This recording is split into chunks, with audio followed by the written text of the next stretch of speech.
Let me just start by saying my name is Carl Cofield. I'm the Associate Artistic Director of the Classical Theater of Harlem. We're celebrating our 20th anniversary, and we are so excited to be welcoming the prolific playwright, good friend, Brother Will Power, Hey, in the house. What's up, Carl? who will Yep. be doing our 2020 summer show that we are cautiously optimistic that the whole pandemic will have worked itself out and everybody will be healthy and be chomping at the bit to join us at Marcus Garvey Park in the central cultural capital of New York City, Harlem, for some much needed theater. And that will be happening in July, all things being equal. First and foremost, we hope everyone is doing well in this time, and CTH is here to offer whatever community we can. And we thought we'd give you a little preview of what's to come. And we're so delighted to have Brother Willpower, playwright, actor, performer, man of the world, join us here today. Will, how you doing, man? I'm good. I was cleaning dishes this morning, so I guess you got to add dishwasher to that too. Hey, we throw a lot of hyphens in there. That's right. That's right. I'm doing well, brother. I'm maintaining as best as I can. It's obviously an unprecedented time right now for all of us. Yes. And, I'm doing my best to look after my family and still stay creative and just stay out there. So, yeah. Well, thank you so much, Will, for making time to join us today. We think it's important. So for a lot of our viewers will be familiar with your work, the incredible splash that your play, Seven, had a New York Theater Workshop, also Fetch Clay, Make Man. But for those who are not familiar with your work, Will, can you talk to me a little bit about your trajectory, where you grew up, and some of your influences to make you the playwright that you are? Yeah, so I grew up in the which is a district in San Francisco, raised there, and got into theater really early as a form of not just entertainment, but activism. I joined a children's theater group that really dealt a lot with social and political ills, in the neighborhood. This is in the 1980s, where there were a lot of things going on. And just really took to theater as a real vital form of expression for myself, the feeling of performing and then later writing for live audiences, for live performers on stage for live audiences is just a real unique and special thing for me. So that's kind of where it started. I started to gravitate towards heightened language pieces. I got into hip hop in the 80s. I started to rhyme. And then in the 90s, I started to kind of merge together hip hop with more contemporary traditional forms of theater. And I was one of the people to help kind of bring in this idea of hip hop theater, telling stories through rhyme or through other kind of cornerstones of hip hop culture. Just exploring really just characters, culture, good stories, complex stories. I'm not one to do stories that are easy or stories that really uplift the hero without putting the hero through a whole bunch of obstacles and challenges. I want to make it difficult. I want you to hate the hero and love the villain, because we're all complex ultimately. And so I would say that, and I would say in the last maybe 14 years, I've been doing more things about exploring traditional, already established forms of theater and seeing how I kind of insert into that. So you mentioned the Seven. That was kind of one of my last real pieces of like really pushing hip hop theater as a concept. And Fetch Clay Make Man was my take about putting an untraditional cat like myself in a traditional form. In that case, like the straight play. And how do I bang against that and change it? Kind of approach it from different angles. That's the short version, No, that's massively helpful. I want to just jump in and piggyback on something you said earlier about shifting the forms. Because for those who don't know, Classical Theater of Harlem is going to do Willpowers' epic play Seize the King, which is Will's reimagining of Richard III. And I want to talk a little bit about the form that you've chosen to write the piece in. Do you want to talk a little bit about? Sure. Well, with Seize the King, it was just massively enjoyable for me as a writer because I was playing with the content, but also with the form. So the form, I utilized iambic pentameter. So the original Elizabethan dramatic form that Shakespeare and Marlowe and Johnson and these other cats wrote in, so which is like the 10 syllables, the unstressed, stressed, be bomb. So I wrote in that structure, but I brought with it a modern sensibility to it. So the language is both a fusion of modern, how we speak now, and ancient colloquialism. So it's like people say thou, but they also say hell no, you know what I mean? They mix it. And I felt it, I really enjoyed myself because, again, someone who kind of helped to push modern forms of poetry, was really quite enjoyable to dip myself into this ancient poetic structure. And what I found is when you're into it enough, it's almost like you kind of naturally start thinking about lines and poetry and words and drama within that kind of structure. Almost like if you're a freestyling artist, you freestyle, you're already understanding how that structure is set up, and you kind of can like let your mind go with it and just let your heart and your spirit get into it. So it was kind of like that. At first I thought it'd be more artificial, like where's the unstressed, where's the stress? But when you house yourself in that, it's almost like you just naturally go. So that was a great joy to learn that. And like you said, Carl, it was like me imagining, well, what if I lived during that time? How would I write in that structure? So it was a great joy to create it. Well, I must say, as a fan of your work, one of the things that I'm always so taken by is the musicality in your work. And whether it's something like the Seven that's, dealing on a Greek theme, whether it's Fetch Clay Make Man, a more contemporary theme, or Seize the King, there's always a musicality in the language that you find organically, but still propels the story forward. Is that something you attribute to coming up into the hip hop era, spoken word, poetry? I think it must be. I mean, I think to one extent, like coming up, I was in a lot of bands, hip hop bands. I was also in this band with this guy, Omar Sosa, who was an Afro-Cuban piano player. So I was the MC in a jazz band, and we toured all over the world. And so like rhythms are key. So I think that's definitely a part of it, that my background. The other part is just growing up where I grew up in the Fillmore, at that time, at least a primarily African-American neighborhood. We talk in music, we talk in language, you know what I mean? And so I just feel like I always soak that up. No matter where I go. I remember one time I was in Harlem at the Jazz Mobile. I don't know if they still, well, they don't do it now, but back then at Grant's Tomb. And I remember this guy said, he said, lemonade, ice cold. Lemonade, ice cold. Lemonade, ice cold. And I stepped up and I was like, hey brother, I'll take some lemonade. He was like, ice cold. You know what I mean? It's all about the rhythm. I feel like if the rhythm works, usually the line works as far as the content and the energy and the conflict. But if the rhythm doesn't work, there's something that's wrong with it. You know what I mean? So you're right. It all comes down to rhythm to me. That's the foundation of what it is, and I guess I hear in that rhythm, call and response, the way the rhythms layer in the line. Yeah. I never thought about it in that way, but yeah, I guess that's true. Yeah. I must say something, Will, as artists, one of the big conversations is, the young people in the audience, right? That's one of the national conversations we're always trying to have about how do we make this art form more attractive to the younger theater patron. And I got to say, hearing you talk about that, it seems like a natural extension from the hip hop that, the Notorious B.I.G. could create these vivid worlds in his wordplay and puns and use of language. I must say, I find the same thing when I read and see your work performed on stage. Who would you like to reach with Seize the King? That's a great compliment. Just even put me in the same breath as Biggie. I mean, that's a tall order, but I appreciate what you're saying. I think for me, man, with Seize the King, I want to reach young people and I want to reach older people within the context of a family. You know what I mean?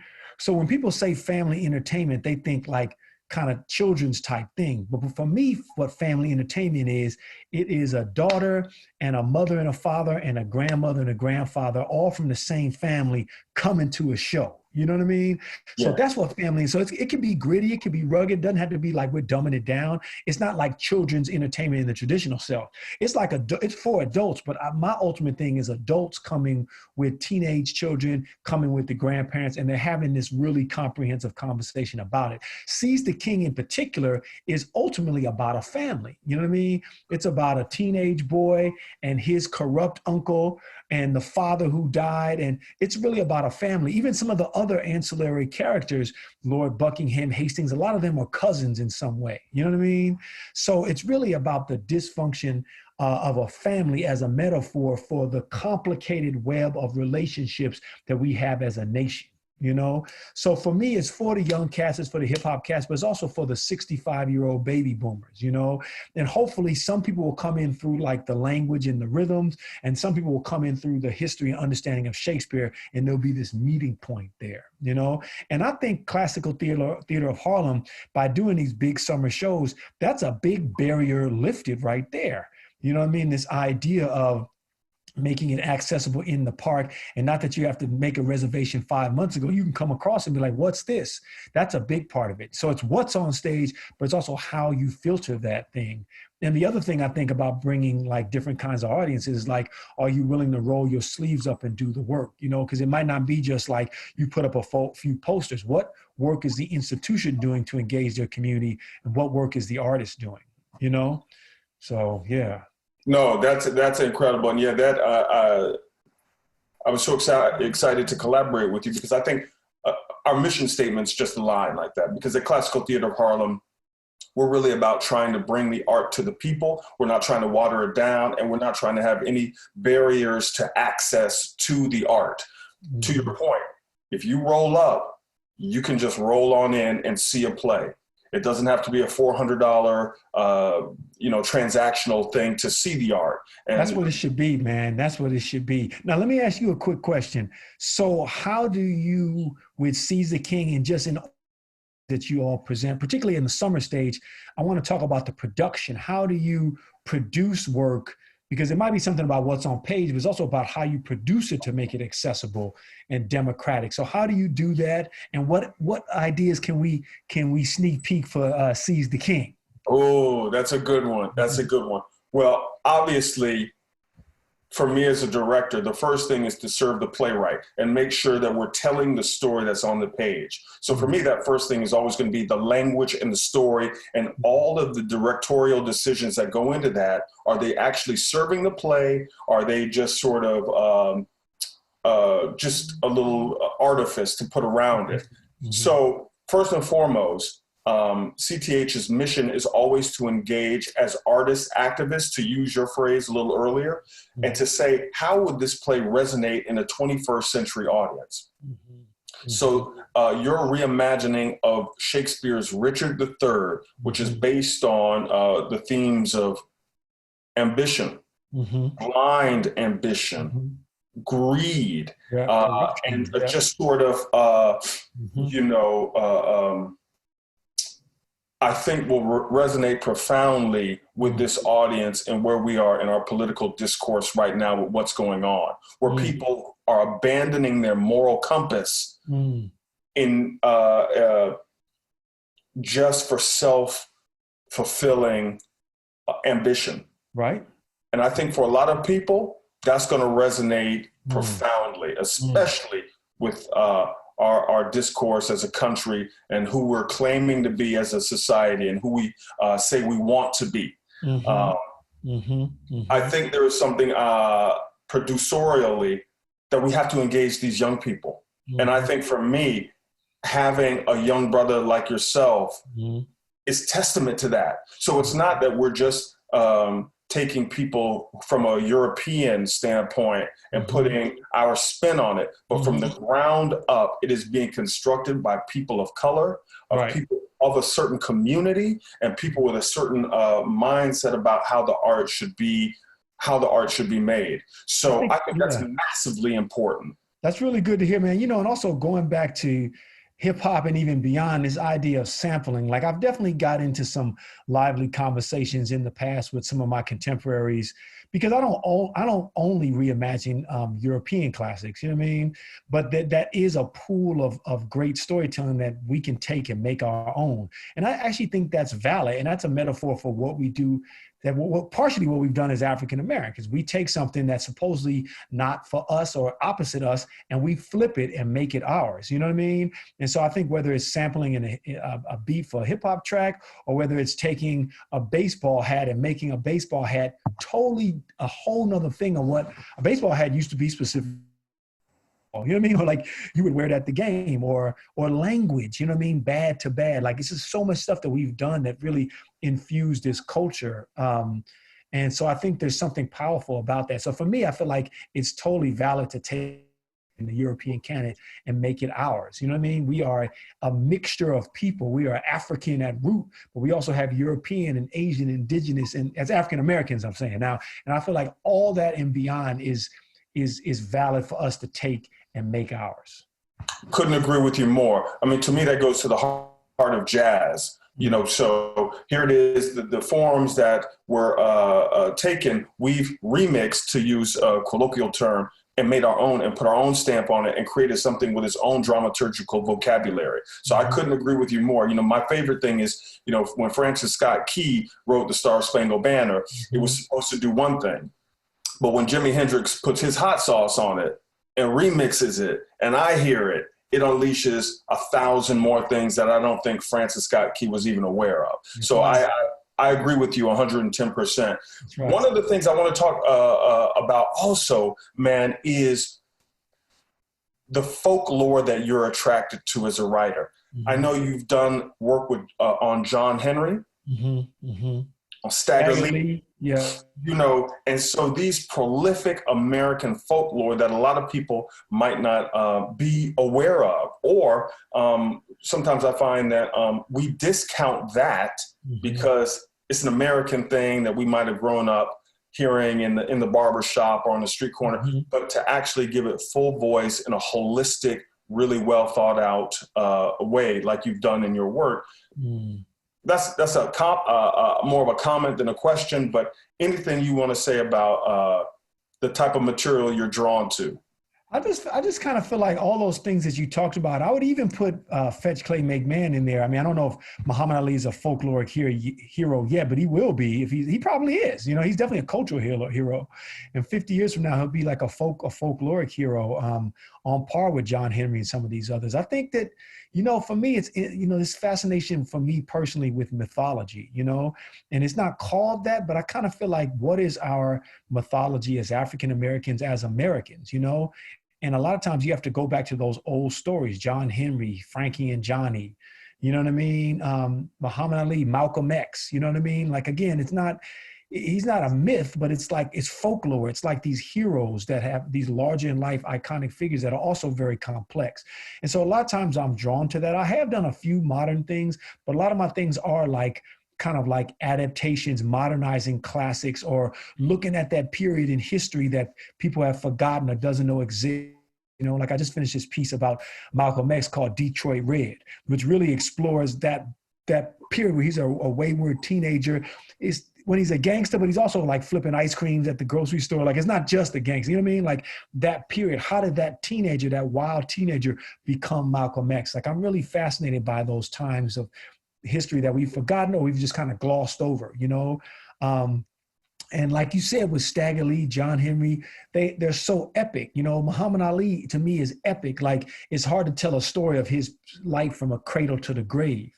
It's like, because each little part, you know, could be its own movie or novel. You could do a whole novel on Muhammad Ali and George Foreman in Africa. You could do a whole play, Malcolm X, just those months, those final years when he went to Africa. That could be a whole movie.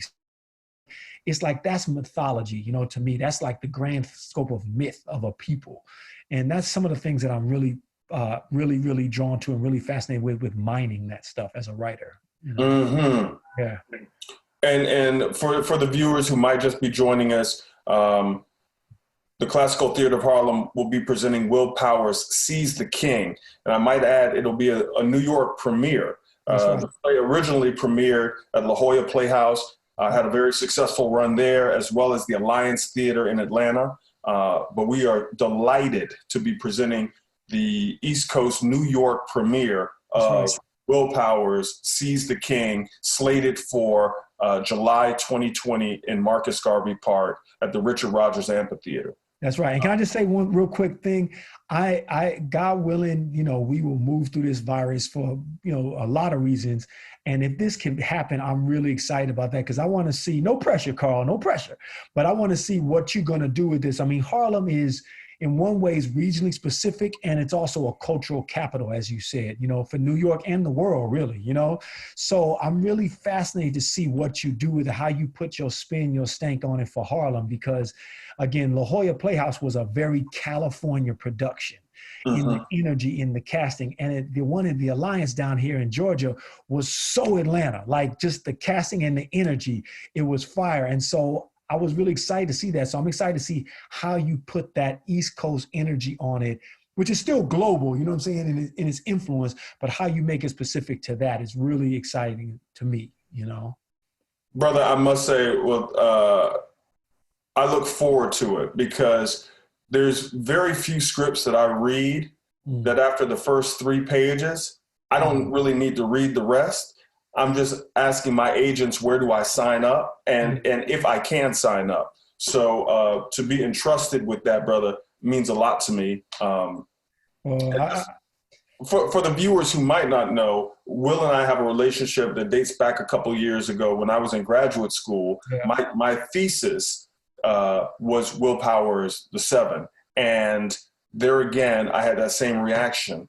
When I read it, the first 3 pages, my mind was completely blown. My mind started racing to envision how this could be staged. And that let me know that I was on the right path to work on that material.